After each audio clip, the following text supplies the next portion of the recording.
Bugun Ahmadchi jamoasidan so'raymiz, necha pul oylik olsa o'zini baxtli his qiladi.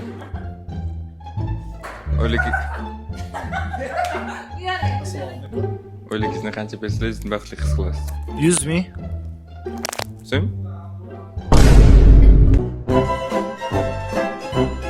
Oyligingizni necha pul bersangiz o'zini baxtli his qilasiz?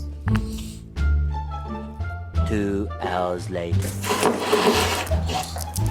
8 moments later. Menimcha baxtli bo'lishga pul aloqasi yo'q lekin. Всего хорошего! Oyligingizni qancha bersangiz o'zini baxtli his qilasiz?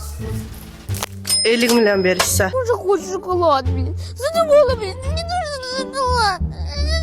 Oyligingizni qancha bersangiz o'zini baxtli his qilasiz? 17 ming dollar.